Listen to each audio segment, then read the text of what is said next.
Bonjour, alors je voulais vous reparler de l'ego parce que c'est un sujet où il y a beaucoup de malentendus. Le mot ego est très connoté négativement parce que on a des tas de formules du genre «Ah mais elle ou lui, ils ont un ego à faire péter les vitraux» ou des choses comme ça, enfin bon. Et en fait, je voudrais juste vous faire sentir quelque chose. Donc, on parle d'ego, l'ego c'est moi, c'est-à-dire moi. Il y a quelque chose que je peux nommer moi. Ça, vous en faites l'expérience depuis que vous êtes petit.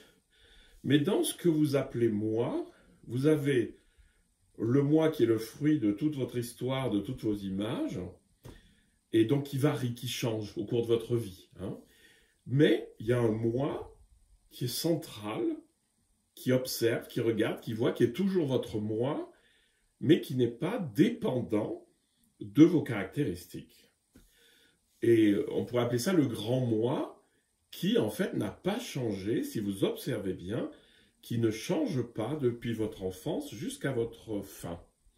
Ça veut dire quoi? Ça veut dire qu'il y a une instance en moi que j'appelle moi, qui est, on va dire, le point de conscience qui m'habite dans l'univers, parce que je suis là et je ne suis pas là.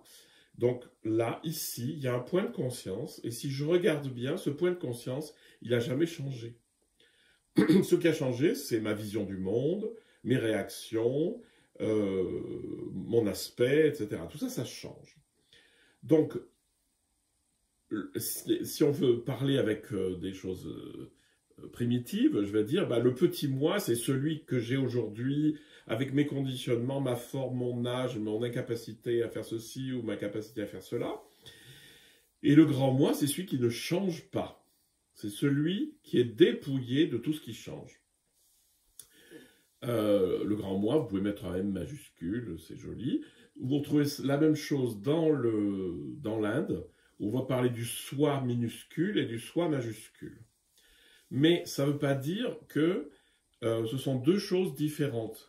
Le danger, c'est toujours de considérer que le soi avec une majuscule, Dieu, la nature primordiale, etc., sont des choses qui sont loin de moi, qui sont en fait inaccessibles et qui peut-être me tomberont dessus un jour.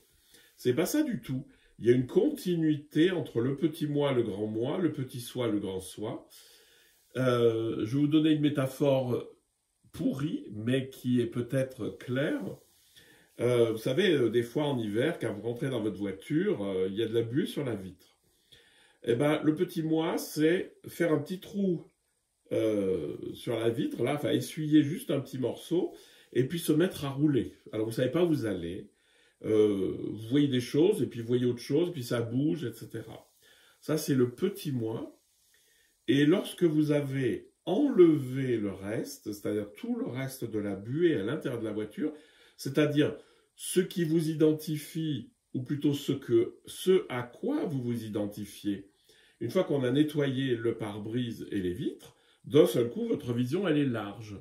Et bien, c'est ça le grand moi, le soi avec une majuscule, et c'est la conscience totalement ouverte sur le monde.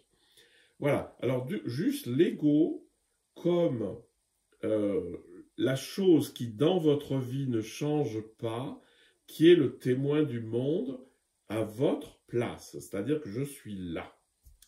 Voilà, faites-en votre profit si vous voulez.